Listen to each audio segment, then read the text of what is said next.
Good morning. Being 9 a.m., I'll call to order the McHenry County Board Committee of the Whole meeting of December 11th, 2025, and Ms. Greeno will lead us in the pledge today.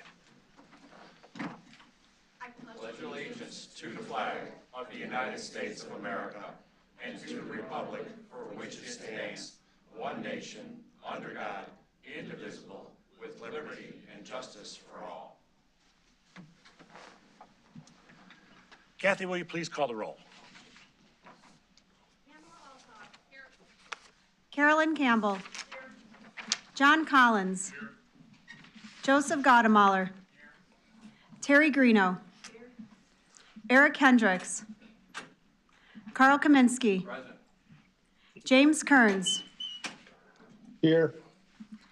Dina Krieger. Here. Matthew Kunkel. Here. Brian Sager. Here. Michael Shorten. Here. Michael Scala. Present. Larry Smith. Here. Patrick Sullivan. Here. Paul Thomas. Here. Gloria Van Hoff. Present. Tracy Von Bergen. Here. Chairman Bueller. Here. Having a quorum, I'll entertain a motion to allow Mr. Kearns and Ms. Krieger to join us remotely. Ms. Altoff makes a motion. Mr. Gaudemoller seconds. All in favor say aye. Aye. Against? Motion carries. Good morning. I have several items to report before we begin reviewing the agenda for next Tuesday's voting meeting. Last Tuesday, December 2nd, I attended a visit by Governor J.B. Pritzker that was co-hosted by the Community Foundation for McHenry County and the Crystal Lake Food Pantry. We had a productive and open roundtable discussion about McHenry County's needs in food insecurity, workforce housing, economic development, and other important issues. Attendees at the roundtable included McHenry County EDC Executive Director Mark Picos, the City of Crystal Lake, Harvard Community Unit School District 50, Northern Illinois Food Bank, the Alliance of Illinois Community Foundations, and East Aurora School District 131. Thank you to the Community Foundation for putting this together and to the Crystal Lake Food Pantry for hosting it. Thank you to the local social service agencies that addressed last week's Public Health and Community Services Committee meeting regarding the new HUD guidelines that will significantly impact continuum of care funding in the future. Our Community Development Department and County Administration have been closely monitoring this situation, and they've been in contact with U.S. Representative Darren LaHood's office to better understand changes to the HUD grant structure. In the meantime, HUD has removed the guidelines notice from its website with the intent to create an improved notice of funding opportunity. And finally, this morning, I want to thank the plow drivers and maintenance crews of the McHenry County Division of Transportation for their hard work in keeping our county highways clear during the Thanksgiving weekend snowstorm. The past few winters have been pretty light, but it looks like Mother Nature is more than making up for it, and our DOT didn't miss a beat. And that's all I have. And as a reminder, I hope you all stay for the employee holiday luncheon after the Committee of the Whole. Do any members have comments this morning? Mr. Kaminsky? Yes, this is more towards Mr. Austin. We've known each other for about 10 years now, and as a civilian and a board member, you've always shown that it don't matter who you are, you've gone and helped people out, gathered information. You've spent a lot of time after hours at meetings that were here, and I'd like to thank you for it. And done a good job. I'm sorely going to miss you when you leave, but I wish you the best on your next adventure in life as you start that new chapter. And if you ever need someone to be on time at their duty station and have the coffee ready, I'm your man. Thank you. Thank you. Seeing no other member comment, we'll move on to public comment.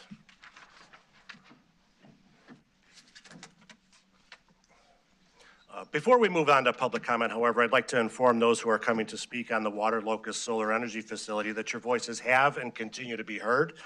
Since the state took away the county board's authority to deny solar farm permits, I sent electronic copies of each and every one of your petitions against Water Locust to McHenry County's 4 senators and 6 representatives in the Illinois General Assembly.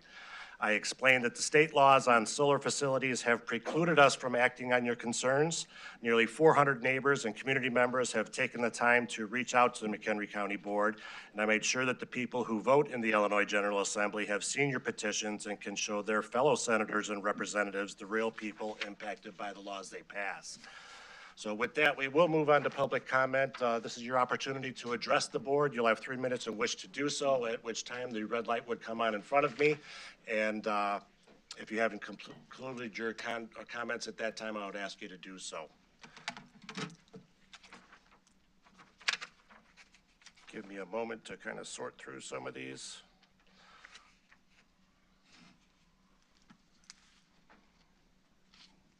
Okay, I think we're going to take the solar and water locust comments first. Dylan Haber, followed by Renee Wiegert.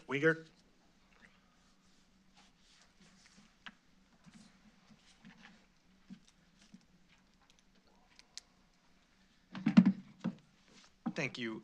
Good morning, members of the board. I'm Dylan Haber. I'm the lead developer with the Water Locust Solar Project.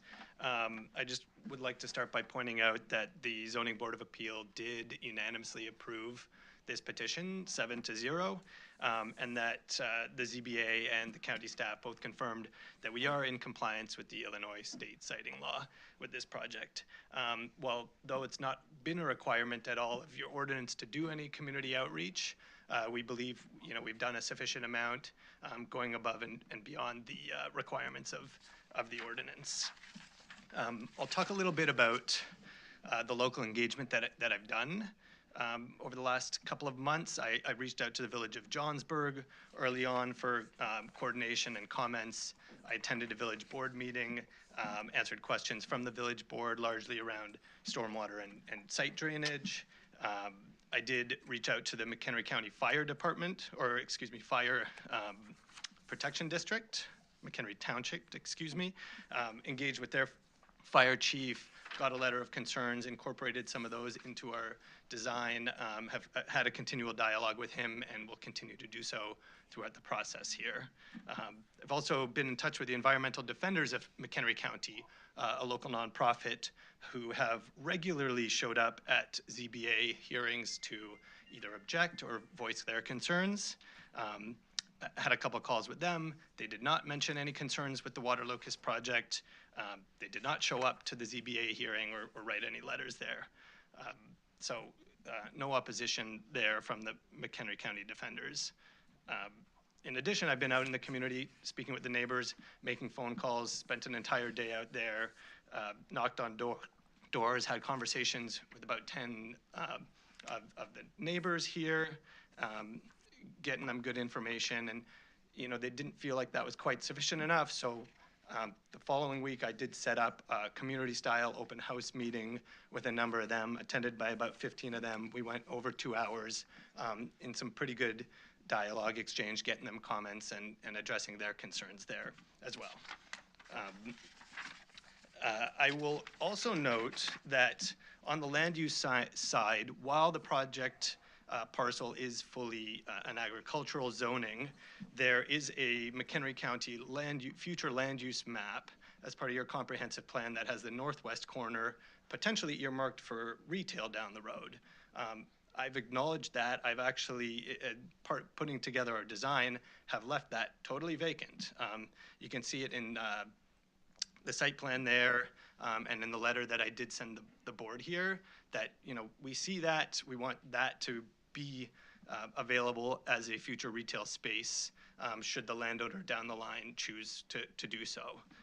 And that would be in compliance, not with the existing zoning, but where McHenry County sees it going down the road potentially. You could conclude your comments, please. Yeah, so I just want to say, I appreciate change in the community can be hard, and residents can be justifiably skeptical about this change, but we feel like we've been transparent. We've gone above and beyond to engage with the community here, and along with the ZBA recommendation 7-0 unanimously, and the compliance with the state siting laws, respectfully requesting you to approve our petition.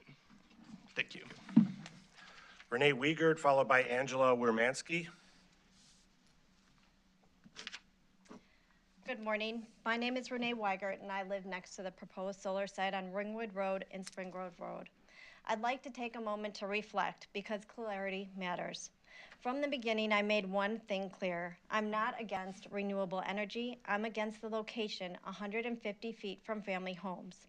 And after months of discussion, nothing has changed. Cultivate Power has not provided real answers. The answers our community deserves. What they have given us is uncertainty. Can't comment. This should. Our intention. It's possible. We hope. Everything they state is preliminary. No guarantees, no certainty. But it is your duty not to approve what should happen. Your duty is to approve what is proven safe. Our bodies run on three things: oxygen, water, and nutrients. And our water is at risk. Without clean water, our entire system collapses. Life stops. So when the land is disrupted, when the drainage shifts, when the contamination risk increases, the entire change of life is affected. People, crops, ecosystems, everything downstream. Newton's law states, for every action, there is an equal and opposite reaction. Disturb the land, the water changes. Stack industrial EMFs near homes, cells clump, oxygen drops, disease thrives. Disrupt the ecosystem, no creature, no plant, no human escapes the fallout. This isn't just about one solar farm in a wrong location. This is about humanity. You are the gatekeepers, and the gate needs to stay closed until real, independent, long-term studies prove that opening it won't cause irreversible harm. Because once the water is contaminated, once the ecosystem is disrupted, once the damage is done, it cannot be undone. And before I close, I want to say something that matters more than anything this morning. We are not standing on opposite sides of this room. We are standing on the side of humanity. The risks we've discussed, the water, the land, the storms, the EMFs, the ecosystems, they don't discriminate. This is not my world versus your world. This is our world. And we, the people in this community, are here to support you, to stand with you, and to give you the strength to make the decision you already know is right. So when you vote no, you are not standing alone. You are standing with the farmers, the families, the children, the seniors, the neighbors, and every person who depends on clean water, fertile farmland, and a healthy future. Remember, despite a law, you do have a choice for humanity. Thank you. Angela Wermanski, followed by Joan Brom, is it?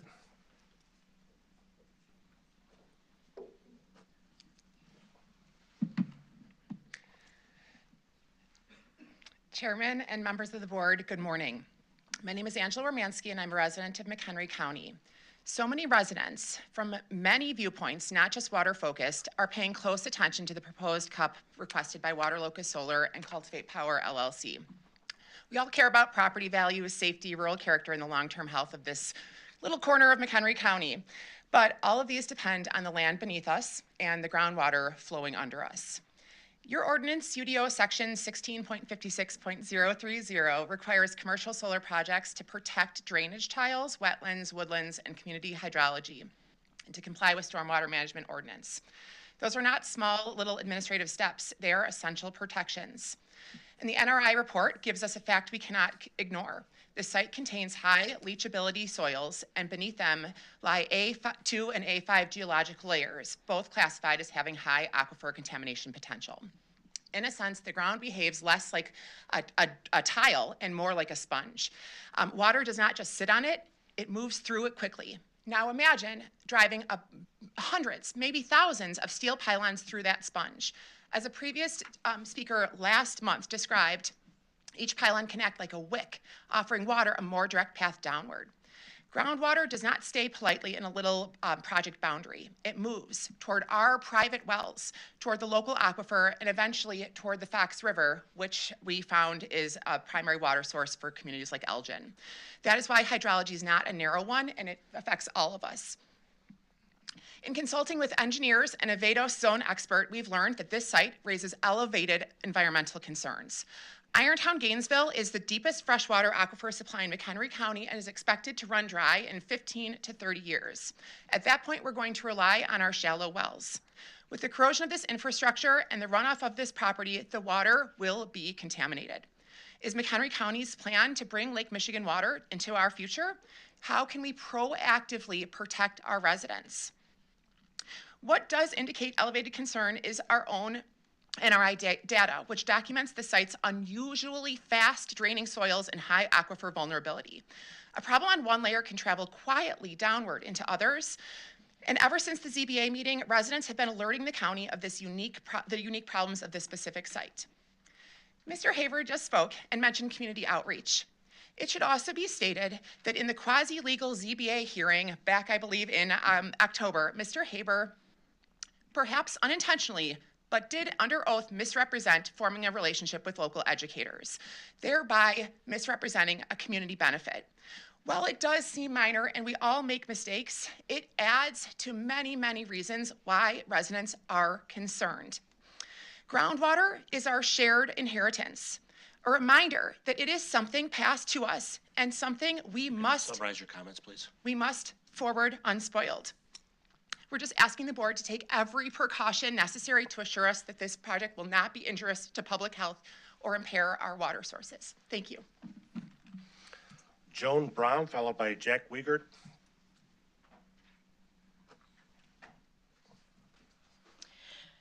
I have spoken 3 times to this board about the potential health concerns of heavy metals that can leach and run off into our water system through a misplaced solar farm and its impact on pregnant women, children, and community. You have previously been given that McHenry County Soil and Water Conservation District Natural Resource Information Report for Water Locust Solar Farm. If you have reviewed it, as the previous person said, you know that the aquifer is rated A2 and A5 as very high and high for aquifer contamination. It states that this soil is highly leachable without any permeability on the soil at all for runoff, increasing runoff. No plastic or cloth fence will stop runoff of a 20-foot topography drop of the land in question, followed by another 50 to 100-foot drop. Even the Illinois Department of Natural Resources reported to me that a 12 to 13,000 solar panel plan for this site are an unprecedented number for a 52-acre parcel. Grasses that take 3 to 5 years to establish with continuous maintenance and enough light and space will not grow under these conditions. These things are only a Band-Aid. You also know the risk will significantly increase when a solar site sits and wastes from years from now. You know the concerns that there may be impact for the health of women, unborn babies, children, and the community at large. After many phone calls and research, I know now that the available state assessments for contamination safety have little jurisdiction over the well-being of cities as part of their assessments. I know the cities have no power to protect their citizens from a county solar farm placed next to their community that will impact contamination to their groundwater and flood zones. You, though, are responsible for the safety and well-being of all citizens of our county. You have the power to determine a decision that will protect the citizens in Johnsburg. I have done my due diligence by informing you of the risk of contamination and flooding for Johnsburg. I know my legacy will be that I fought for the well-being of our community and children. Now you have to decide whether you protect the citizens for which you are here to serve.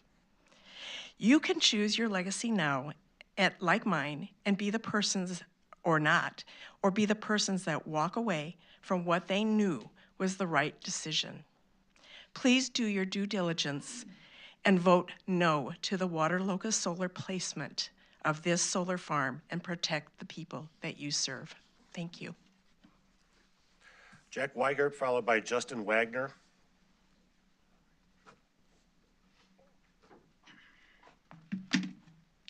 Good morning. My name is Jack Weigert. I'm a resident of Johnsburg. I stand before you again for one reason, the safety of our community. Just this year, the governor signed the PFAS Reduction Act, protecting our drinking water from toxic forever chemicals. This law is a clear reminder that water is life, and life is fragile. But the state laws cannot prevent every threat against our community. Consider the proposed solar farm on Ringwood Road and Spring Grove Road. Its size, the construction, you're looking at over 3,000 pylons going into the ground at 10 feet deep, and runoff with contamination. This will impact the same water the state is trying to protect. So let's take a moment and take a look at the Water Lotus proposal. This massive construction site, which will cause soil disruption and runoff, will be sitting directly on top of the water system that feeds our wells, creek, rivers, and lakes. Water doesn't just stay in one place, it travels right along with any contaminants. The real risk here is the water contamination.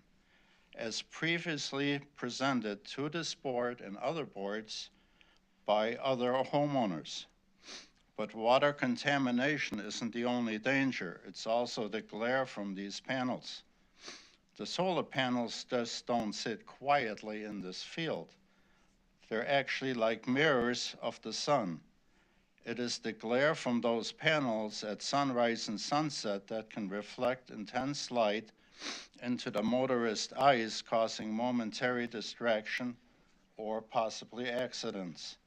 Studies have confirmed that even low-angle winter sun combined with reflective surfaces can momentarily impair vision, meaning that this project not only affects our land, but also the safety of all the drivers who pass by it.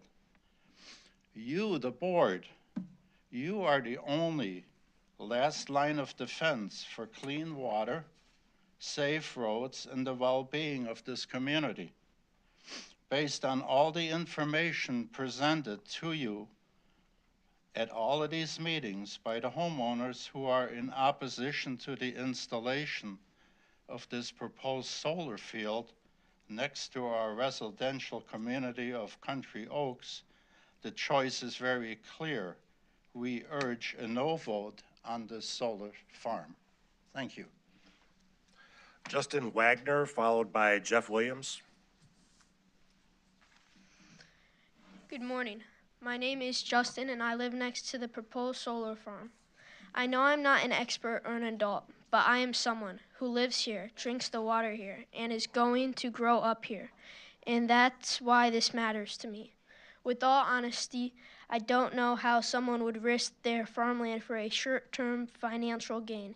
Even at my age, I know the value of our farms, the land that feeds us, the land that filters our water, the land that supports life.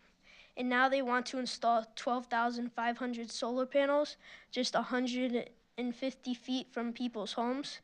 Correct me if I'm wrong, but what happened to common sense?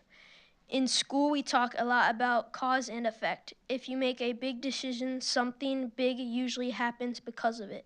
And putting industrial solar farm this close to neighborhoods, that's a big decision with big effects. And honestly, it feels like no one would ever think this was a good idea if their home was 150 feet away. We're taught to look at all the sides of a problem. We're taught to choose the option that keeps people safe. We're taught to think about the future, not just what's convenient right now. This project comes with real risk, and that's not fair. Solar energy is good, but the wrong location is not. So I'm asking the board to think about us, the kids, who don't choose this, but have to live with whatever happens. Think about our homes, our water, our future. Please vote no on this location. Thank you. Jeff Williams, followed by Ken Calhoun. Good morning, Jeff Williams. I'm a homeowner with property adjacent to the proposed solar farm. I'm here today as a follow-up from November to my continued opposition to the proposed solar farm from Water Locust Solar and Cultivate Power. That day I listened to a presentation by the county treasurer, which was insightful. It was concerning the potential liquidity issues that could arise over the next few years. It would be a travesty if this solar proposal was passed out of desperation due solely to the increased revenue it would provide, which is actually an insignificant amount annually versus other productive uses of the land. As a homeowner adjacent to the proposed project, I have multiple concerns. I have health concerns of chemicals leaching into soil and contaminating my water supply and dangers of EMF emission. I have concerns of the glare, the humming emitted disturbing sleeping patterns, and the gaudy view invading my family's everyday lifestyle. I have concerns of potential destruction from harsh weather and fire risk. I have financial concerns about increased homeowners insurance and a decline in property value. A home 150 feet from a solar farm will not be desirable to a prospective home buyer. I have concerns over the negative repercussions this project will have over the community. This project certainly does not preserve the heritage of Johnsburg. Statistically, 1% of global energy needs are provided by solar. The amount of land that would be required to increase this to even 5% would essentially destroy the landscape of our state and country. It would rob us of essential farmland. There is a larger agenda at play, United Nations Agenda 30, and certain members of our state political establishment are infringing on our communities. We as a community and board members must uphold the heritage where we reside. One question we should all be asking: how many solar farms have failed? In the past few years, hundreds of solar farms have failed. At the top of the list are Crescent Dunes Solar in Nevada and the project in California's Mojave Desert. There also has been a rise in the failure of residential solar providers such as Sonova and Mosaic. The fallout is likely to spread to commercial providers. With the parabolic rise in solar farms in Illinois over the past few years, a crisis may be brewing in the upcoming years with regards to the multiple issues that we have all raised. I sincerely hope the board will take into consideration all the information from our community members. Thank you. Ken Calhoun, followed by Julie Remke. Good morning, Mr. Chairman and the committee or board. Right now I am speaking on behalf of Ron and Sandy Hiller, who could not make it right now. Ron and Sandy are my aunt and uncle, partners, family members. We farm right next door.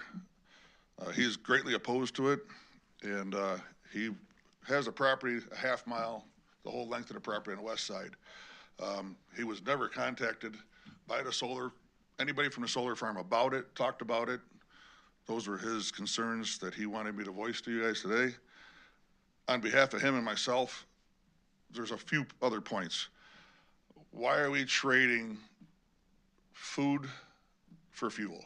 We're giving up productive farmland. You don't see solar farms going on bad farmland.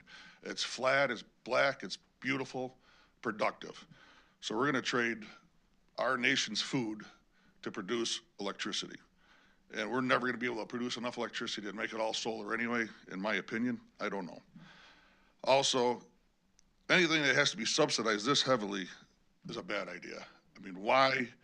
If it was this good for the United States and our nation and the world, why are private backers not backing these projects with their own money if it's so good and it's gonna make a good return on their investment? Our belief, again, is it's just a bad idea. It's a bad location, bad idea. I also sit on the Village of Johnsburg Planning and Zoning Committee. I did not go to the village meetings, but they haven't come to us for planning and zoning because they're outside, but we're neighbors. I believe they should have come to the planning and zoning, but the gentleman from the solar farm brought up one good thing. He's gonna follow the zoning plan that's put in place for the corner, for the business property. Why isn't he following the zoning planning for the whole piece of property that's put into place by the McHenry County and the Village of Johnsburg? It's not being followed. We're gonna go through and put this here. I understand the villages, or not the villages, the residents' complaints and understandings, putting this in a farmland. Why are we not putting it in downtown Chicago on all these buildings that's useless anyway and producing it where they need the electricity more than we need out here in the rural area? Thank you for your time. Have a good day. Julie Remke, followed by Emily Grant. Hi, my name is Julie Remke. I'm a village resident. I live on the Fox River. I live downhill from this property. I was not made aware of this site and what their plans were. So he can say that he made people aware, but I live right downhill. Water flows downhill. Water flows into the river. As someone just mentioned, Elgin depends on water from our river. So now we're going to contaminate this water, a full running Fox River that, do we not understand the effects of how many people we're working with? The river provides for many people, not just the village of Johnsburg. And as a person that I have children, they want to be able to use my house. I have my own private well. It takes out groundwater. So that all that groundwater is going to flow down to my house, and now they're not going to be able to use my well because it's going to be contaminated. So now my house is taken out. All the houses around me are taken out.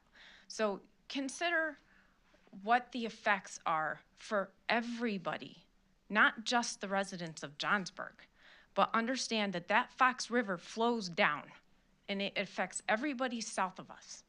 So I wasn't planning on speaking, but I was made aware of this situation by a few friends that live right next to this.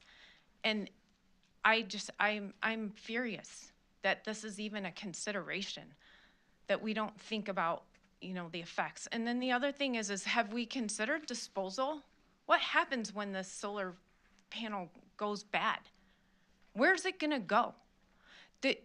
We have all these solar panels on people's houses, and when they go bad, they dump them in the garbage. Okay, so have anybody considered how long these panels last, and where are we gonna dispose of them when they go bad? We never consider the ill effects of the understanding of what's being built. As we're tearing down these windmills because they don't work anymore. Where's the disposal going? No one's given me an answer to that. So I hope that you guys would actually consider everything that this solar field would do to our land. Thank you. Emily Grant, followed by Jamie Decker. Hello, my name is Emily Grant Hesch. I live one field away from the proposed commercial solar site. First, I want to thank you for your time, for serving our communities, and for listening to the many residents voicing our concerns in opposition of this project, including over 400 written protests and growing. But our questions also continue to grow. Cultivate Power LLC and Water Locust LLC only started in 2022 and has one operable solar farm completed construction in July of 2025. How can we trust companies with no veteran experience, no decommissioning experience, with non-recyclable materials, next to our homes, on top of our farmlands? What will happen when they add commercial battery storage at a later date? Where are there before and after soil studies proving the land will not be contaminated, that the land will recover? If they lose funding or go bankrupt, who will clean up the mess left behind? Of course, they have that 7% bond, but it's simply not enough to decommission a project of this scale in 30 or 40 years. At every meeting, residents have shown up and voiced our concerns, yet not once has the landowner spoken in support of their own project. Doesn't that silence speak louder than words? Can you put your name on a project with so much uncertainty? There are 386,000 acres in McHenry County. With all that land available, are we really going to place a commercial solar farm directly next to an established residential neighborhood in the village of Johnsburg? May I remind you the Village of Johnsburg, Spring Grove, and McHenry Township have formally opposed this conditional use permit. Standing at the four-way stop of Spring Grove Road and Ringwood Road, you have the four schools of Johnsburg School District 12 to the west, east, and south. The field drains in at the southeast corner into the conservation area and onto the Fox Waterway. This is not the right location for a commercial solar facility. Other counties in Illinois have already denied solar farms of the same size or larger for being too close to residential areas. Since 2024, Boone, Madison, Tazewell, Will, Winnebago, and other Illinois counties have begun denying commercial solar projects proposed on unincorporated agricultural land for simply being in the wrong location.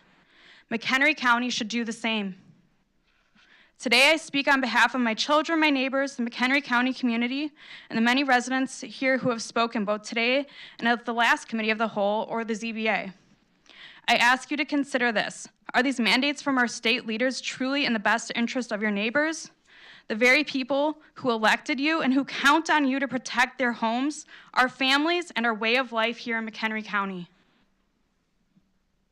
We are asking you to stand up for local control of our communities.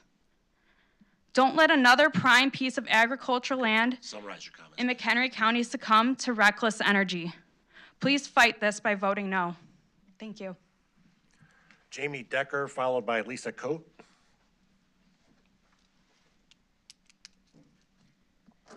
My name is Jamie Decker, and I'm a licensed real estate agent who has worked in this area for more than 7 years.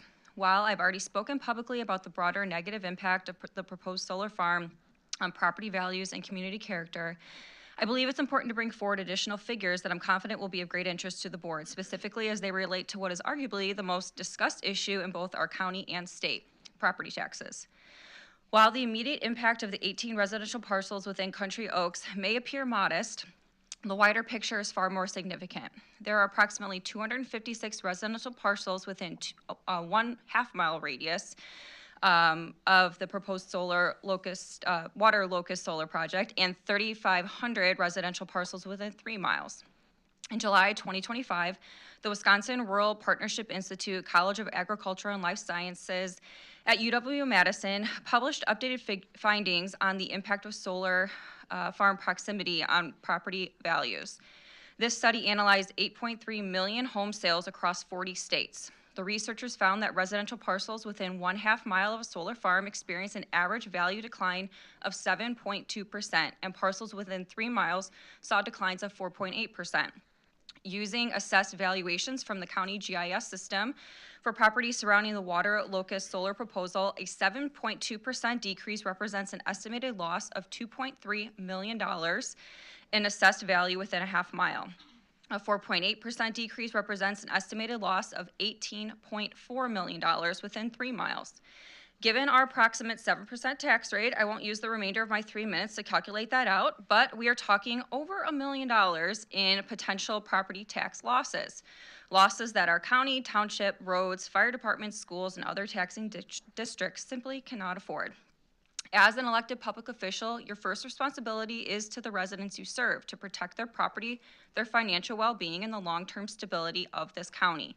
I urge you to consider the substantial documented and long-term economic risks this project poses. Approving water locust solar is not just a land use decision, it's a decision that directly affects the financial foundation of thousands of households and the fiscal health of our local government. Thank you. We've exceeded our 30-minute limit for public comment. I'll entertain a motion to extend. Mr. Gottemoller makes the motion, and Mr. Kaminsky seconds. All in favor say aye. Aye. Against, motion carries. Next we have Lisa Coate, followed by Jim Griffin. Ms. Coate.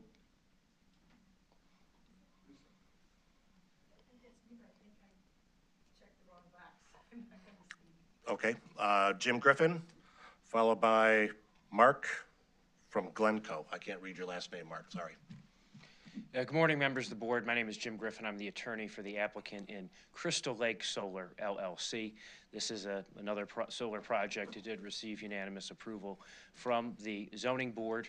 We request approval from this committee, and I wanted to let you know that we are here if you have any questions. That's all I have. Thank you. Mark. Morning, Mark Gershon. I represent Water Locust and Pebble, here primarily to discuss the Pebble project, Pebble Solar Farm. But wanted to say generically, while we truly respect the concerns noted this morning, these concerns were addressed with expert testimony, including numerous expert studies on economic impact, et cetera. Having said that, I wanted to comment on one thing I think is very important. Regarding groundwater and other environmental issues, as we have stated unequivocally on multiple occasions, the project is obligated to and will meet all US EPA, IEPA, and county standards on groundwater issues, et cetera. The science, the EPA, your stormwater requirements all confirm that this is safe and clean renewable energy, which we do believe is beneficial for all of humanity. Want to just go through a couple of things. The primary issue here, again, while this project was confirmed both by your staff and by multiple ZBA members as meeting all of your standards on all of your requirements as required under state law, in the end, from the ZBA members' comments, it was clear when they asked us to come back that we assumed they wanted us, as your ordinance said, to show that we had minimized the impacts on wetlands, trees, et cetera. They concern when we came back was that we hadn't modified our plans, which of course we'd spent extensive time on to meet all those standards, and that we hadn't changed those plans. I think if you go through the documents we've given you, you'll see that even without a tree preservation ordinance, we have done great work to reduce any impact on the trees.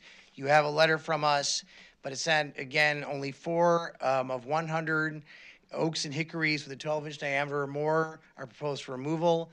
Probably most importantly, we have 2 parcels here you've seen on the plan. There is a forested area between them. The farmer has an existing road. It's the road he's placed there. It's the road he has been using. We're not putting in a new road. The right construction answer for us would have been to drive a road straight through. That's not what we're doing.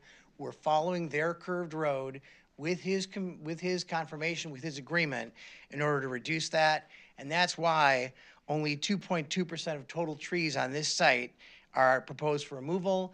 And as requested by the ZBA, as we go into final engineering, we will be working with the fire department to see if they'll allow us to make that road even more narrow than we need there. Similarly, on wetlands, we are specifically addressing wetlands issues. One, the northern wetland and forested area, we are not touching at all. But the U.S. Army Corps of Engineers has confirmed that solar piles or posts are not considered an impact to wetlands. We will not, however, conduct any trenching, grading, or fill. Just to close, we know the elephant in the room is a state statute, but like you, we're required to follow the law. We've not only followed your law, but we've gone way beyond that to work with the community to meet these standards, and we would appreciate your support. Thank you. Susan Reinman, followed by Elizabeth from Marengo. Can't read the last name again. Good morning, Chairman and County Board members. I am Susan Ryman, a resident of Fieldstone Place, and I would like to share my concerns before you make your final voting decision on petition Z25.0028. I would like to share my concerns regarding the proposed development and how it will impact our community. Our subdivision consists of 47 homes, each with an average real estate value of at least $500,000. Fieldstone Place is recognized as one of the more desirable subdivisions in Coral Township. We have an active HOA, and its residents take great pride in maintaining their properties. Having lived here for 20 years, I was always aware that progress would eventually reach our community. As a whole, we are proud of our subdivision and hope that McHenry County will consider its residents as it works to welcome the 2050 plan in the near future.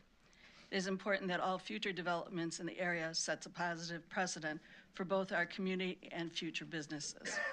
I believe that GLG Solutions should be held to a high standard and that Schroeder Asphalt Services, Inc. could serve as a model for future businesses along Highway 20. Schroeder has constructed a berm along the highway and positioned their building at the front of the property with their maintenance yard and heavy equipment located behind the building. This layout, combined with the berm and trees, muffles the sounds of business operations, and preserves the visual appeal of the rural landscape. In contrast, GLG has planned to place their building at the back of their property with their storage yard in front. I strongly believe that the proposed maintenance building should be completed and operational before any rentals are permitted in the storage yard. This requirement was central to the conditional use permit request for GLG's relocation to Marengo. Highway 20 is a 2-lane highway and cannot accommodate additional semi-traffic. The speed limit traveling north after the roundabout is 55 miles an hour, then drops to 45 miles an hour. Currently, cars and trucks travel closely together and are often resistant to slowing down. It is essential that road signs be installed to alert drivers about semis entering and exiting the area. I believe McHenry County's plans should include careful monitoring of road patterns and a strong commitment to public safety.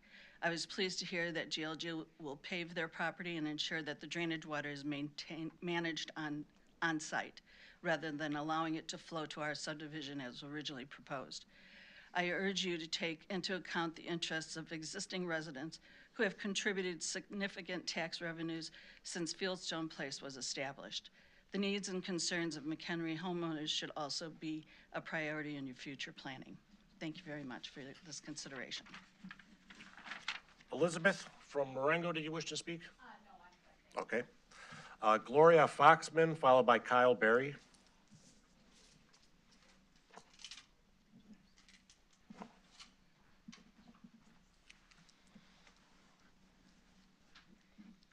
Hi, everyone. Thank you so much for your time. My name is Gloria Foxman, and I'm the developer on the item which is 10A9 on your agenda. So it's a different solar project from the ones we've been discussing. That's TPEILMH 681 LLC, for some word salad for you. And I just have a visual because I want to highlight one thing about this project. I know you've received so much paperwork. My colleague is going to help me show you this. And actually, it would probably be best if we switch sides. So You're going to need to grab that microphone. Oh, sorry. Thank you. This will be fun. There we go. I just wanted to highlight that the proposed project is immediately east of another solar project that was previously permitted by this board. So right here was a project that was approved in December 2024. Now, if we had known we could do two projects, we would have proposed both of them at that time, but we did not know. So we're here with an additional project which is immediately east of the project that was previously permitted. I'm sorry, west, I'm so sorry. But still set quite far back from the road, over 600 feet at the closest point, with screening proposed right up against the road at the highest point to try to screen both projects as well as we can. Other than that, I also wanted to mention that we did receive a unanimous recommendation from the ZBA with some additional notes approving the project, and that we have no current objections from any residents or municipalities, and I hope you'll consider supporting our petition. Thank you so much.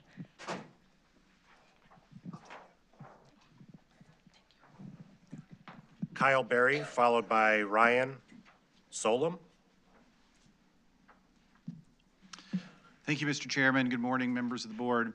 My name is Kyle Berry. I'm an attorney with McGuire Woods, and I represent Ms. Foxman, who just presented. I want to briefly follow up to indicate that the project, like the one that the board approved last year, the proposed project that will be, if approved, constructed adjacent or as essentially an extension of the project that was already approved last year. I think they're sharing an access road, for example.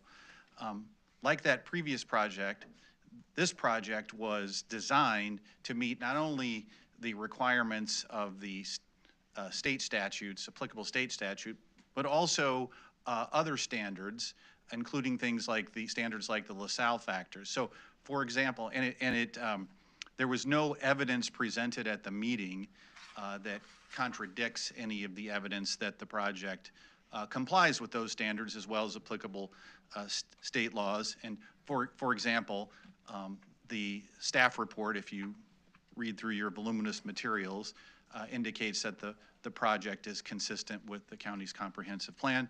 So thank you for the opportunity to address you. Just wanted to follow up and again, respectfully request that you approve this project, MH 681, like the board approved the one that will be adjacent, that is currently, that will be built adjacent to it. Thank you very much. Thank you. Ryan Solom, is it? I no longer need to speak. Okay.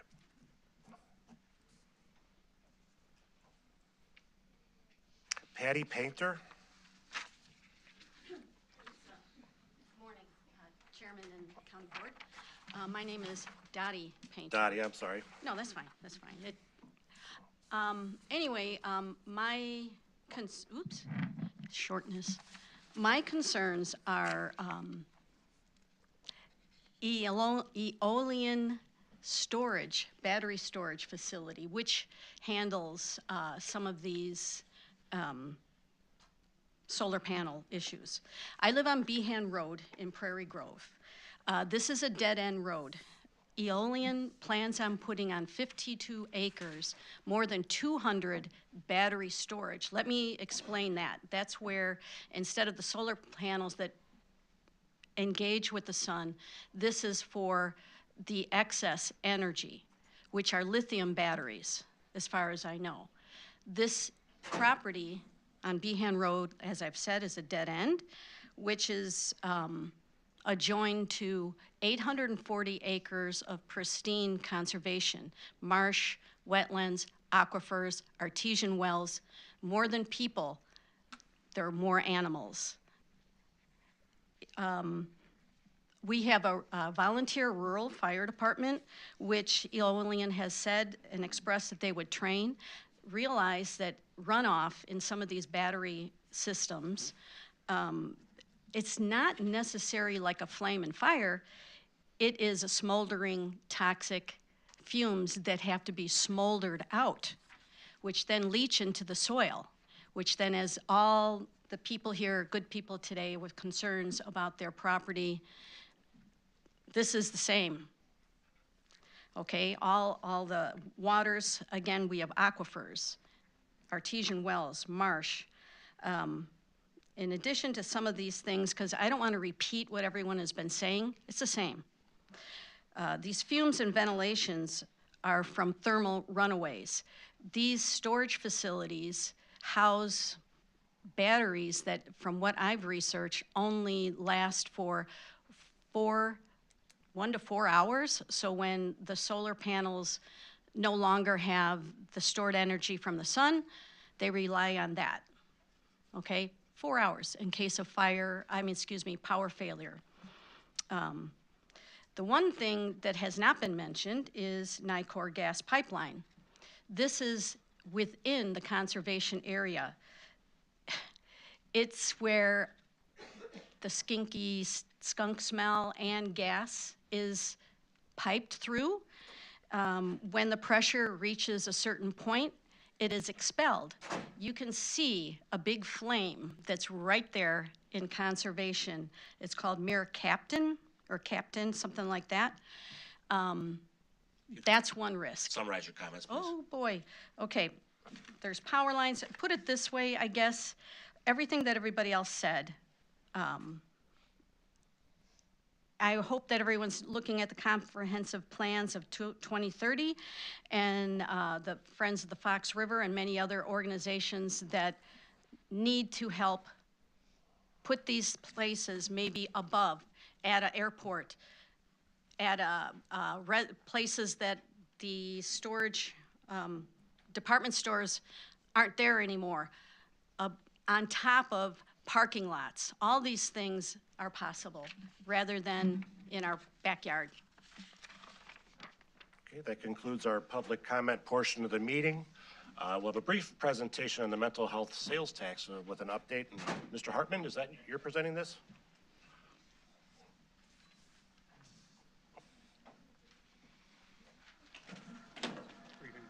Yeah, you know, I might as well.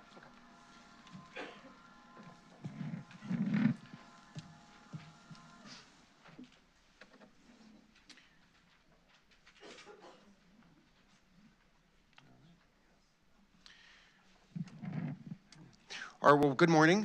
For the record, my name is Scott Hartman, Deputy County Administrator, and we wanted to give you a little update this morning on the Mental Health Board sales tax. When the county board gave the voters the opportunity in March of 2024 to change how Mental Health Board was funded, going from property tax to sales tax, the voters supported that option. They supported the opportunity to use sales tax as that funding source as opposed to property tax. And that came up with a lot of excitement, but also some concern because sales tax is less predictable than property tax. But the option was given, the voters took that option, and we moved forward. In July of 2024, when the sales tax proceeds started to come in, there was some immediate concern because they were coming in a little bit light. And there was a lot of concern from the Mental Health Board, the providers of the mental health services, county board members, and the thought was, let's wait, let's see how the data comes in before we want to make any assessment. And we wanted to get a substantial amount of data in to see how it trends. Once again, sales tax comes in, it's unpredictable, but you don't want to make a decision based on a couple months of proceeds.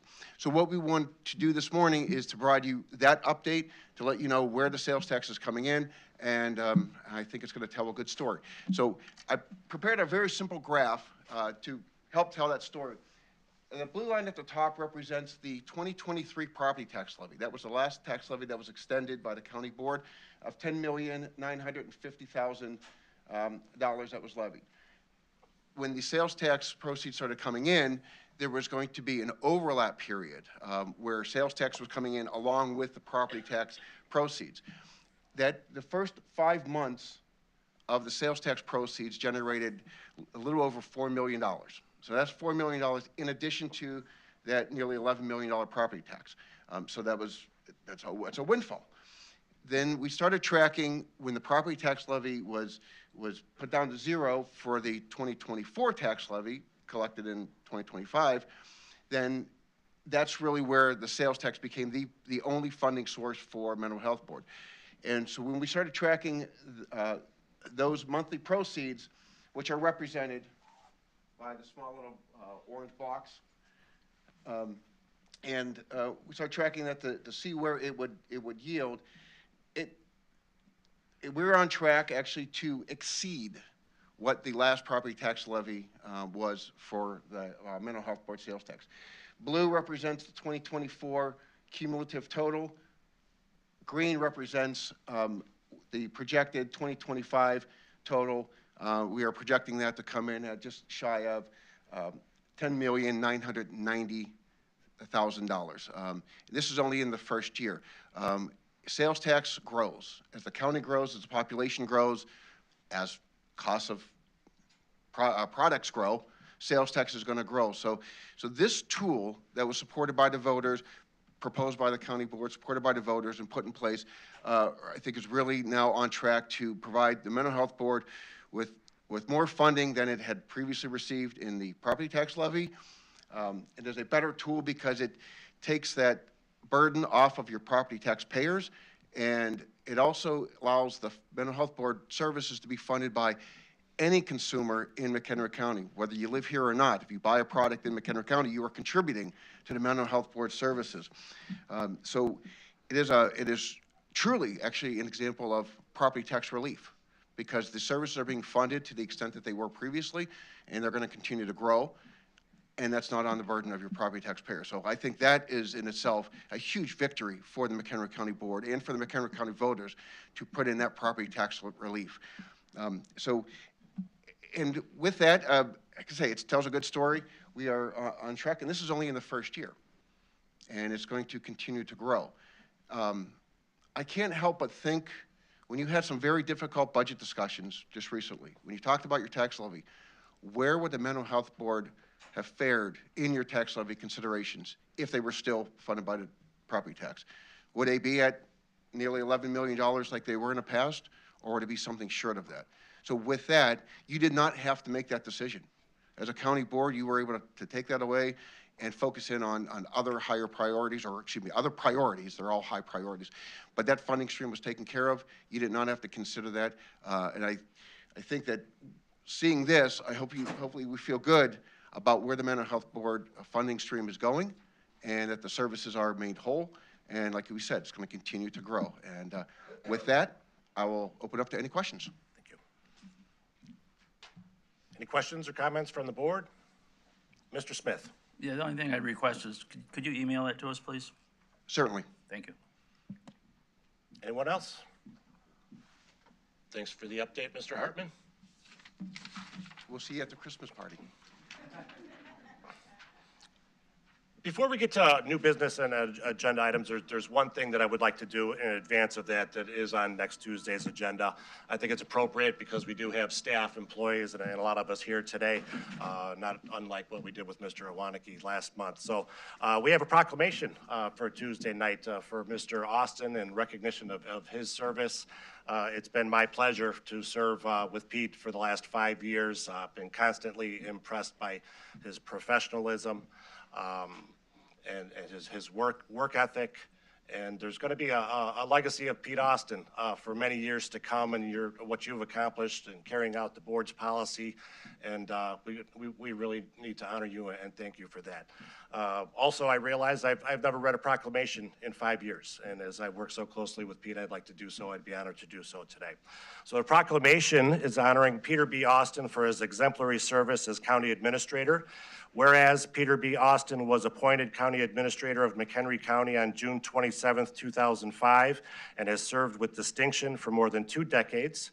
And whereas throughout his tenure, Mr. Austin has provided steady, thoughtful leadership, ensuring the delivery of high-quality services and effective governance to the community with integrity, accountability, and professionalism. And whereas his guidance has strengthened the county's financial position, supported key community and economic development initiatives, enabled the achievement of numerous county board strategic objectives, and enhanced the quality of life for residents. And whereas Mr. Austin's collaborative spirit and ability to build strong partnerships across departments, local governments, and regional agencies have fostered teamwork and shared success. And whereas his approachable demeanor, steadfast responsiveness, and trademark humor were well known within and beyond the organization, helping to create a welcoming atmosphere and positive workplace culture for McHenry County.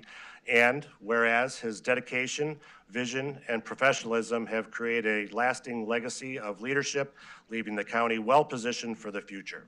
Now, therefore, be it proclaimed by this McHenry County Board of Illinois hereby recognizes and commends Peter B. Austin for his outstanding service, unwavering commitment, and exemplary contributions to the county and its residents.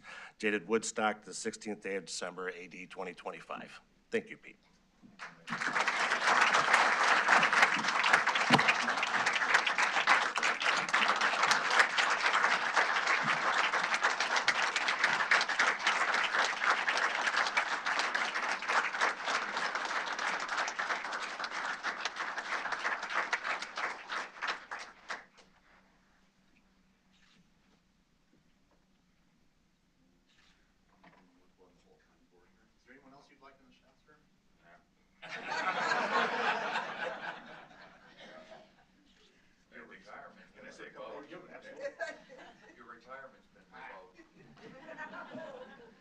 I got wind that there was going to be something today, so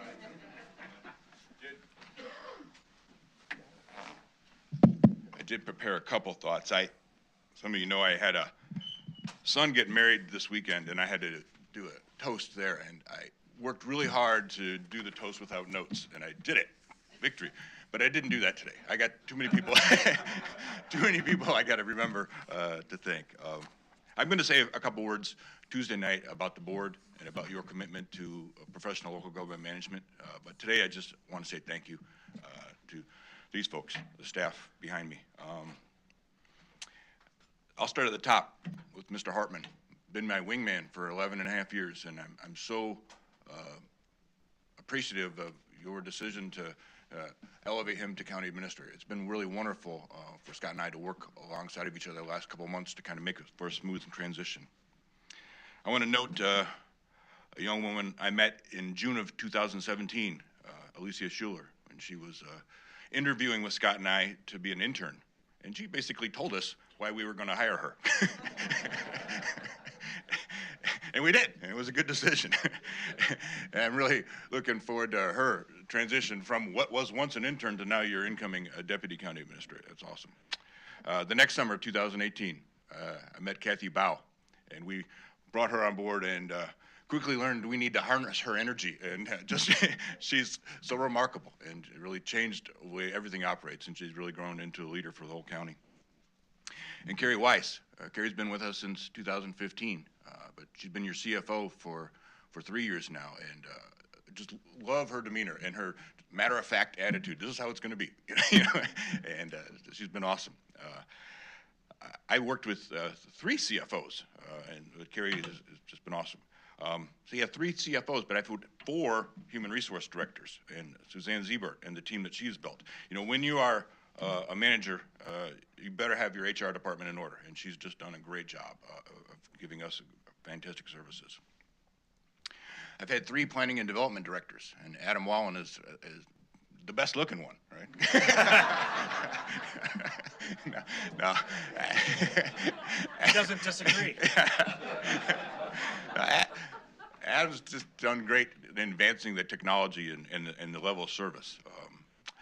I've worked with 3 county assessors, and Alex Benitez is just shining in his new role as leader of the Chief County Assessment Office. Alex is a guy, if you do go out to dinner with him and you get a big group, he's going to make sure that tip is divvied up equitably and everybody's sharing the burden, right? Adam Latundra, really excited for Adam accepting a new role with the county now in this transition, and looking forward to you thriving there. So thank you for that. Tom Manarola, thank you. Tom, he came like 2010, 2011, right? Tom is the second long-term care facility director that we've had out here. But a lot of people don't know or don't remember that we were privately managed for a couple of years prior to Tom's arrival. We really needed to get our house in order, and Tom has taken that and just made Valley High into a facility we're also proud that we're continuing to invest in, and it's great. I've had 2 facility managers here, but Tom Burrows has been here for most of my tenure. Tom was kind of the project manager. People don't know after we finished this building and moved out of the courthouse, we massive renovations in the courthouse, and Tom was the project manager on that in the private sector. It was then when his predecessor retired, it was a natural selection to move Tom in there, and Tom's been awesome. Nicole Gattuso, your quiet star in GIS. We never hear from Nicole, but she just continues to crank out services for so many different offices and departments, not only our own, but other around the county. Jeff Pointer and Jake Rohn, our dynamic duo in workforce, fantastic services there. Got to congratulate Jake when you see him. He's now Dr. Jake. He's earned his PhD. And there's really few things that I'm more proud of than our county coordinator and Shaylin Dago and that position that we've created, and our relationship, our county relationship with our municipal partners is fantastic. There's a couple appointed department heads I haven't named. They've been here longer than me. Tom Sullivan, been here since the 90s. He was the IT director with green screens and floppy disks. But the backbone of a 1,200 person organization is IT, and we just keep chugging there. And Joe Kropalski. Joe, he came to McHenry County from IDOT. He was a young county engineer in 2002. But MCDOT has always given me so much confidence. You all know how confident we feel in our division of transportation, and General Kropalski is always leading the charge there. You got to invite me to that Randall Road opening now, all right? And elected officials. I'm not going to name them all. I'm going to rattle off a few things here. I've worked for 3 sheriffs. And Sandra's here. She was in the room. Yeah.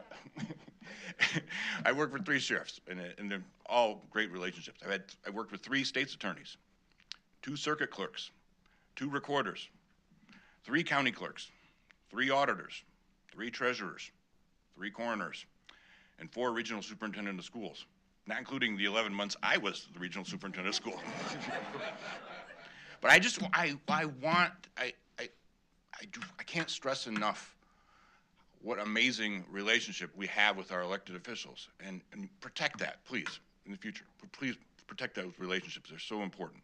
I've had the honor of working with 4 chief judges. Dan Wallace came to the organization.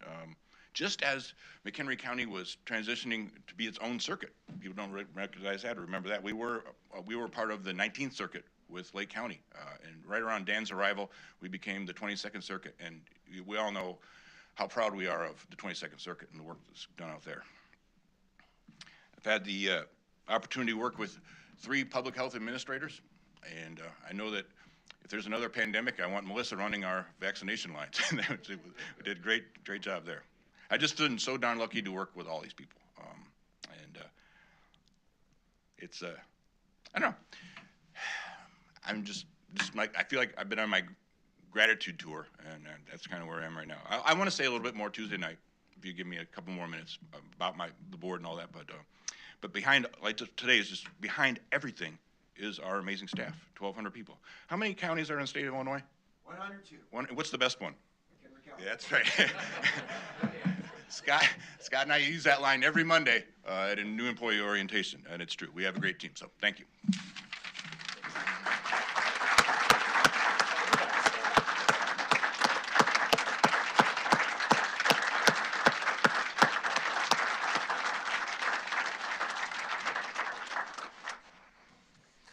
Okay, new business. Do any members have items from next Tuesday's agenda they'd like to remove for discussion?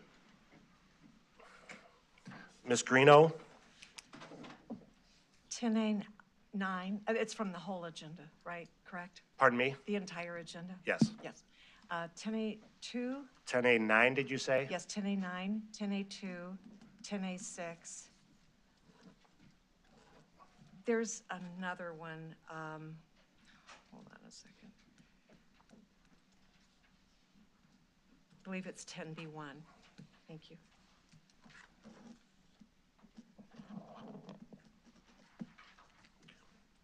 Ms. Von Bergen? Thank you. I believe Terry had mentioned 10A2, 10A3, 10A6, and 10A9, please.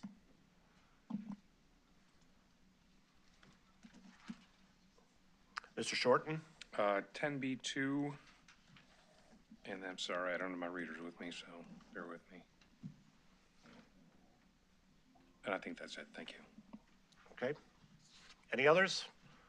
Seeing none, Ms. Greeno, 10A2. Yes, 16B, sorry, a lot to look at here, let's see. It's the one on the wage ranges. Oh, you have another item you want to discuss? Yes, please. I believe it's 16B21. Okay, thank you. Any others? No? Ms. Greeno, 10A2, discussion?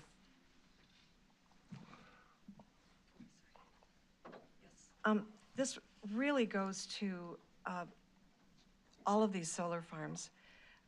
You know, we're in a situation in the state of Illinois where we have utility taxes that are then used to subsidize a solar subsidy program. And then we are obviously, you see the number of solar projects that have come to us, not only on this agenda, but this year. And without having any say at all regarding the location or how it might impact the community, the quality of life, the value of properties, and the risks. And when you look at, you know, if we were a free market, certainly we would be looking at nuclear versus solar. And so, for example, solar has a capacity that produces 10 to 25% of the time. This includes the South. So, versus a nuclear facility would be able to produce 90 to 90%, working year-round without being reliant. The emissions from nuclear would be 6 to 12 grams of CO2, which is significantly less than many others, like, say, for example, coal. But versus with solar, it's 38 to 48 grams of CO2 per kilowatt. There are the space that it takes. A nuclear facility takes 0.3 acres to fulfill what would take 10 to 50 acres of solar, depending on how effective that is in that climate.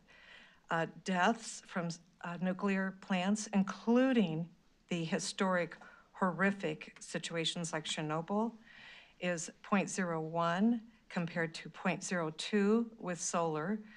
The jobs that are given by nuclear, it provides high skill roles that have longevity. They continue for the length of the past. Versus solar has labor with installation only, virtually, as far as jobs go. There are so many issues with the solar. And for example, the solar farm that's being proposed on 176, it affects over 500 households. At its potential maximum capacity could serve a little over 200. And those local residents don't even have any direct access to these solar farms. So there's no local benefit to this, plus just the amount, the volume of land that it takes to perform this energy. Additionally, the hazards from nuclear versus solar, it's been brought up a little bit about lithium salts, and also in our climate, the normal battery, which might last 10 to 15 years, because of the low sunlight or complete lack of sunlight, such as our recent days, they exacerbate the wear on the battery, reducing it to 5 to 7 years on average. This is just such a bad deal. So for example, here we are with a mandate from the state of Illinois that we have no say in the well-being of the health and safety and the economic impact. I mean, there's so many areas that this applies to, and we have no say. And what do we do? What do we do when we have communism basically cramming something down our throat at the county level? We have to vote no and go to court. We have to stand up with, hopefully, 102 other counties, maybe not Cook, but, and basically fight this. This is horrific. And the long-term damage that this is going to do to our area, we'll be dead and gone, and people will still be suffering from the environmental impacts of these projects. And why we're being so specifically targeted here, well, it's obvious. Just look at our agendas. So I will be voting no on everything and doing everything that I can, even related to this battery storage facility, which is insane. So that's where I stand on it. Any other? 10A2, Ms. Von Bergen. My comment encompasses really all the solar projects that are on the agenda, past and going forward. And I appreciate Member Greeno for offering some pretty valid statistics, and I won't add to that, but I feel solar energy may have a place in McHenry County, but large-scale solar projects should not come at the cost of our most productive farmland or the future of our farming communities. Converting some of the best soil in the world into industrial solar fields diminishes opportunities for future generations. Justin is a prime example of a concerned young person who recognizes what is at stake.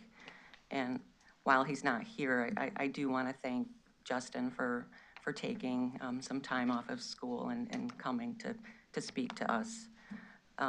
Unfortunately, under state statutes, we as McHenry County board members do not have the authority to deny entirely proposed solar facilities. But even so, I think there are more appropriate locations for solar development that do not compromise our agricultural foundation. Thank you. Ms. Altoff? Following on the comments that were made by Ms. Greeno and Ms. Von Bergen, might I ask, can we take the solar items on the consent agenda and vote on them separately? Because I think that there's many people that would like to vote separately on each one of those. So can we make that statement now that we'll do that? Be happy to do so. Thank you. I'd appreciate it. Mr. Gottemoller? Yes, my concern about I know we've talked about solar in general, but my concern is to not lump all of these projects as to one vote. I don't believe that they all have the same problems and concerns, and I don't think that we should treat them as if they're all equal. Mr. Kaminsky? This may be a out there left field idea, but as an elected county board member, I'm an employee. I work for the citizens that live in the community. They elect us to do their bidding.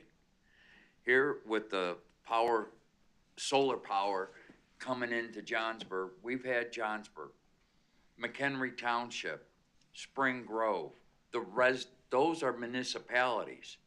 The residents have all spoken and said, do your job. We don't want this in our town. And I think it's time that we stand up and listen to our employers that are telling us what to do. And on this, I'm going to be a no vote on it. Thank you. Okay, seeing no further comments, 10A3, Ms. Von Bergen, not assuming that this has been taken care of. Okay, 10A6, 10A9, same, 10B1. Mr. Shorten, did you want to discuss 10B2? No. Oops, sorry. Wrong mic. Mr. Shorten. I echo Ms. Greeno's comments and also Ms. Von Bergen's.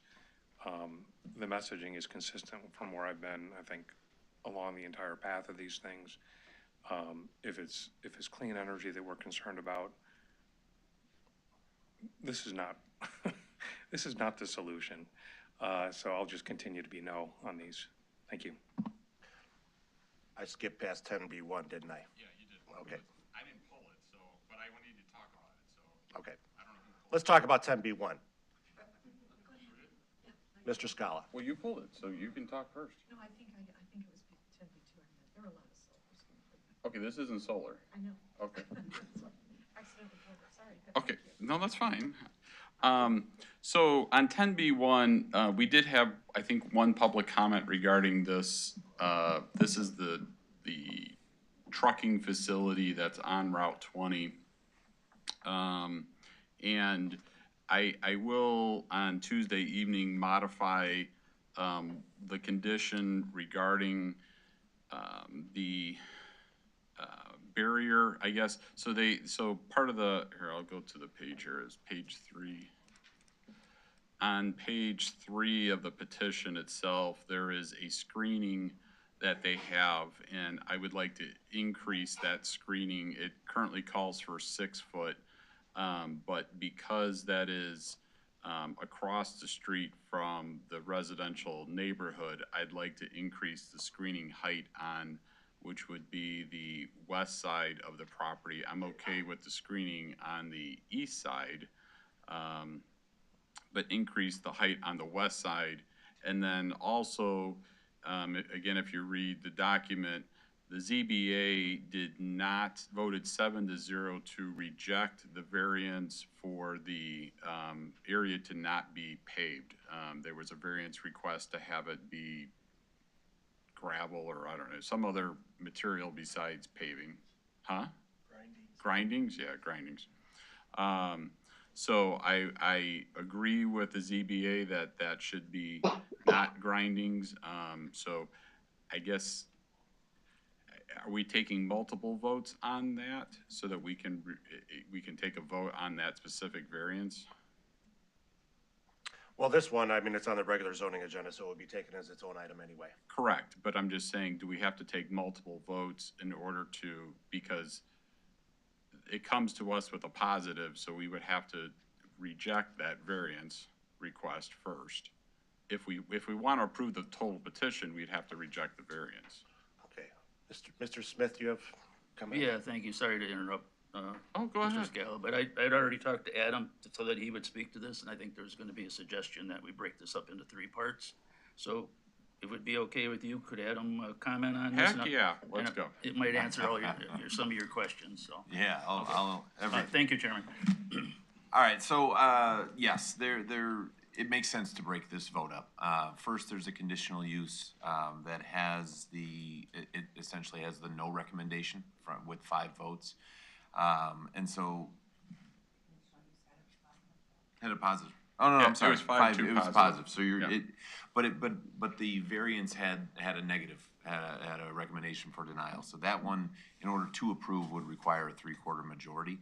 So it makes sense to break those out because there's nothing that would impose a 3/4 majority for a conditional use vote. So the organization would be such that it would remain on the zoning regular agenda, CUP first for the outdoor storage. And then our recommendations would be either of the variances next, which would be the grindings, would be the one that has the negative recommendation. Again, that would be written in the affirmative. So it would be, if you're voting in the affirmative, in the ayes, it would be a vote to deny it.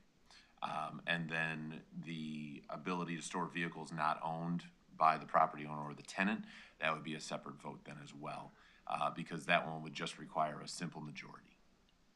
Can we break that out on the agenda like that so that we know what we're looking at and what we're voting on when the meeting comes? I think it'll make it a little bit easier. Can we do like a subheading for each of those items for under that agenda item? Yeah, we'll clean that up, make that real clear.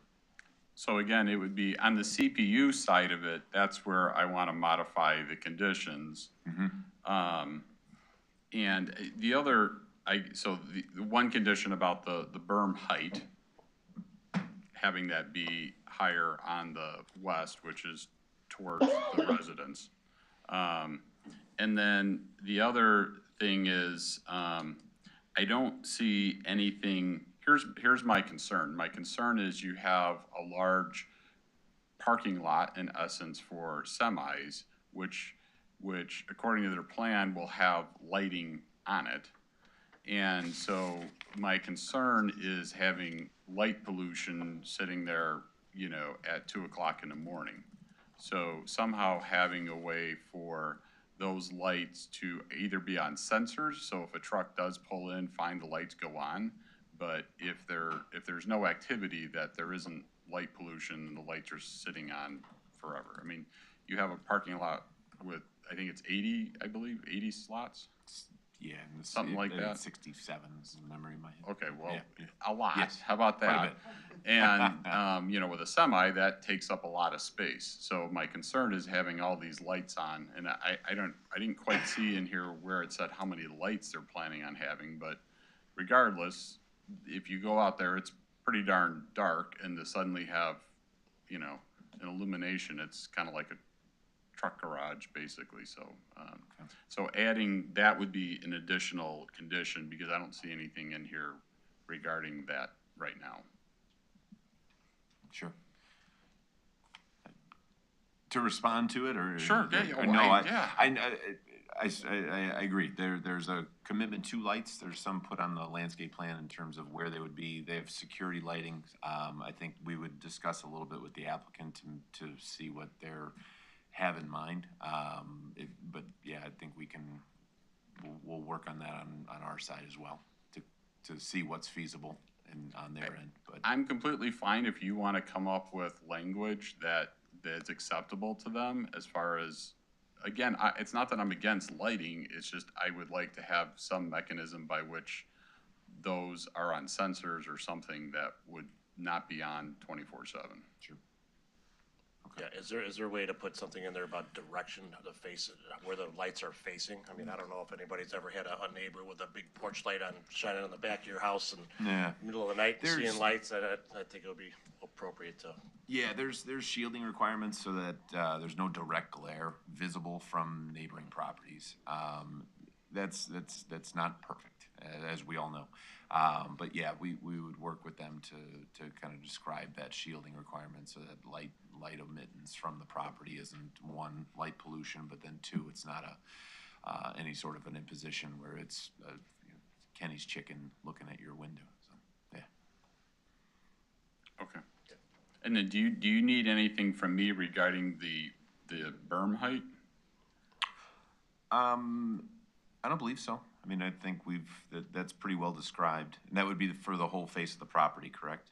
Correct. Yeah. Yeah, to the west, the west, Correct. the west edge. Correct. The east edge, I'm fine with what they've recommended. It's just the west edge along 20 there.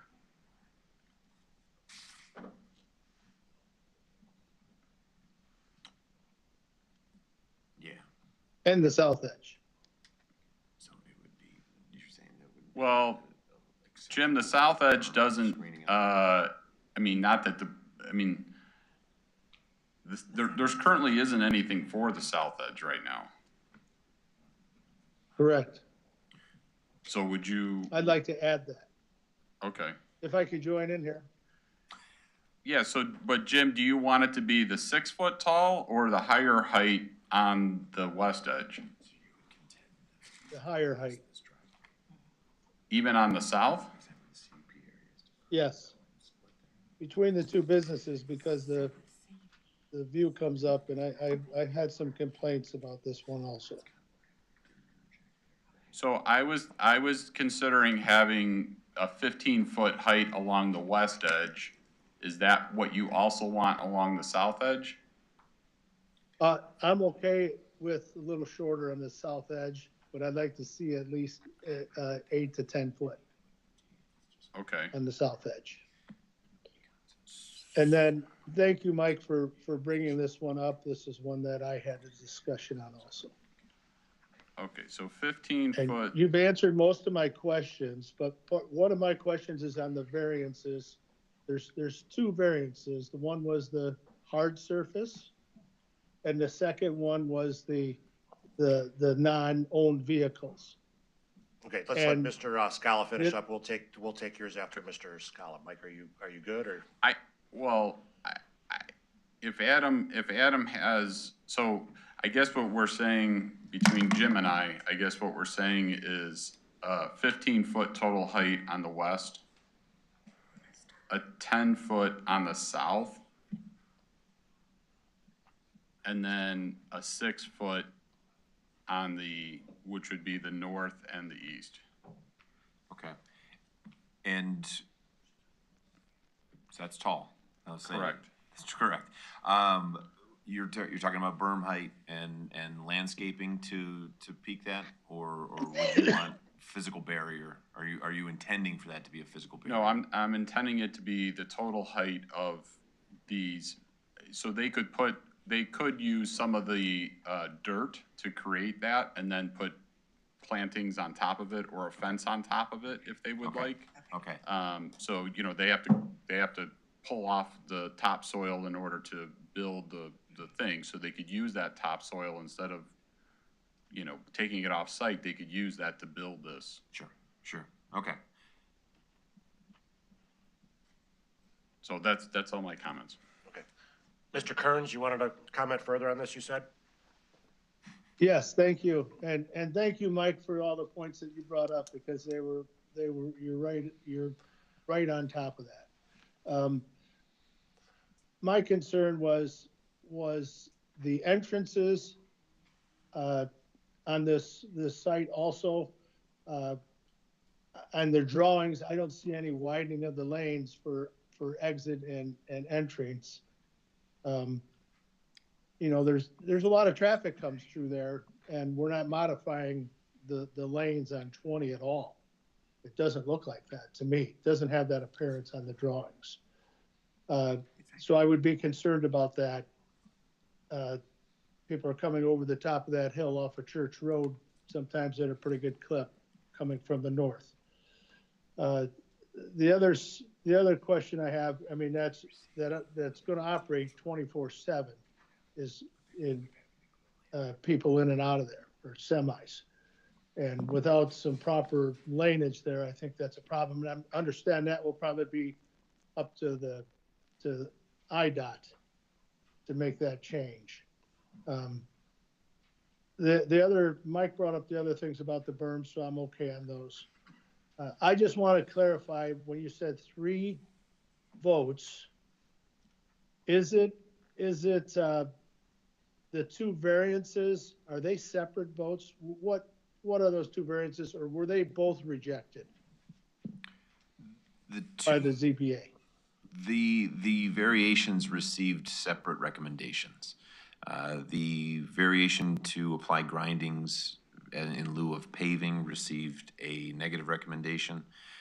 That one will require a 3/4 majority vote of all county board members in order to approve. And then the storage of vehicles unowned by the property owner or tenant was recommended for approval, and that one would require a simple majority. Okay. That wasn't a unanimous, right? That was a 5-2?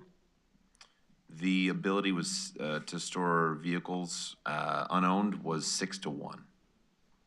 6-1, okay. All right. All right, and I just want to say I'm opposed to those two variances. So however we have to vote to fail those, those two, I'm okay with the business part, but I'm not okay with those variances. Thank you. Mr. Gottemoller. Yes, I was concerned on this one too about how we're going to do these conditions. I'm not as concerned, I agree with what Mr. Scala said. I'm not as concerned about the barrier between the two businesses. Schroeder's Trucking is on one side. If I understand this correctly, we're building a barrier between two truck yards, and that doesn't make a lot of sense to me. I absolutely agree that the berm should be increased and the landscaping, and it should be, you know, evergreens and things like that along the road frontage. And I am concerned. I would assume that because this is a conditional use, we put those into the conditions as part of our approval. And so when we're talking about voting, there's probably going to be more than 3 votes, because we're going to have to first vote to amend the conditions that came out. And then once we've amended the conditions, we can vote on the overall approval of the conditions. But that's where I'm concerned about it.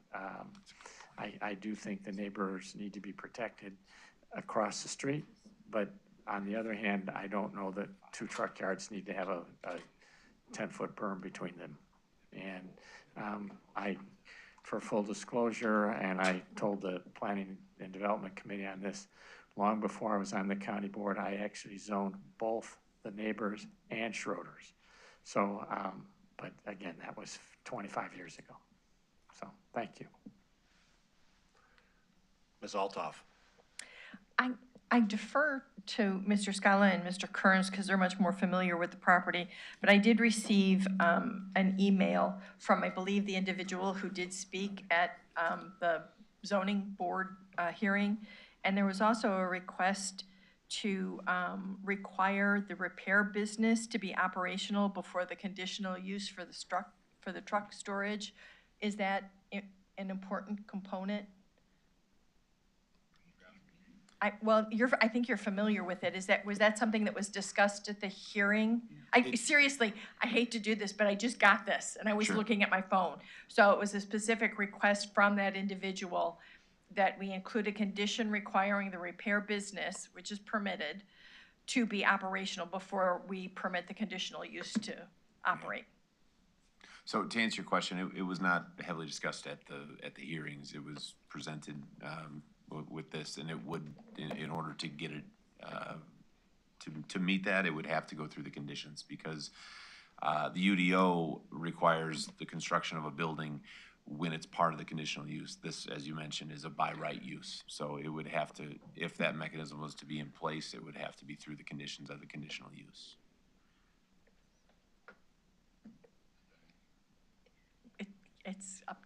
It's in your district, so I would, I'm just bringing it forward for your information. Mr. Scala? If you're asking me my opinion, I'm not that worried about it, because they kind of go hand in hand. I mean, that's the whole objective of what the business is doing, so I don't. Okay. Seeing no further discussion on the zoning items, 16B21, Ms. Greeno, or Mr. Sager, did you have, or are you on, where are we at? I just want to ask a question about a future agenda item under new business, but I can wait until discussion of other items are over before we get there. Okay. Thank you. Ms. Greeno? Thank Thank you. This is just, if you could, for the benefit of the board, just explain the wage, how it's done, because I think it's unfamiliar to a lot of people. I had some questions and I just thought, you're the expert, so thank you. Okay, thank you for that question.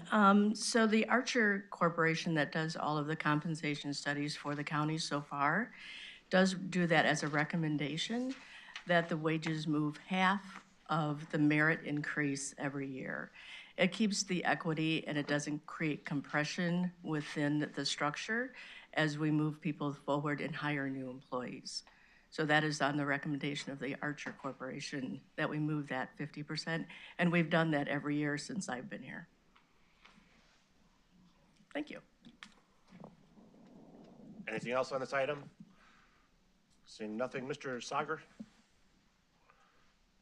Chairman, I have been approached and I have been grateful for the efforts of the State's Attorney's Office as well as the Sheriff's Department in kind of investigating opportunities for securing shooting ranges that are on private property. And of course, we know that individuals have that right, and there's no question about that. But the matter involves degree of safety with regards to neighbors. And I'm interested in whether or not the board would be willing to suggest and bring forward to the Law and Government Committee a requirement that berms be so high and targets not be allowed to be placed in areas that can't be properly bermed, so that you don't have bullets, going off-site into adjacent residential areas. So that's a concern that I have received. I've received multiple concerns about that, and I just wanted to see if it's something that we can move forward. So I would suggest, if the chairman of the committee is willing to do so, to have a discussion in law and government regarding private shooting ranges. Well, the timing of your request is uncanny. We do have a meeting with the state's attorney and the sheriff on Monday to discuss things of this nature. So let's see how that comes out, and I'd be happy to discuss it in the future as a future item. You are clairvoyant. Thank you. Ms. Greeno? Yes, as a follow-up to that, I'd like to point out that many people hunt on private property, and that's certainly, we're not talking about regulation there other than what the current season is and restrictions on the dates and times. So one thing leads to another, and so I just think that this would be approached with caution because it is private property.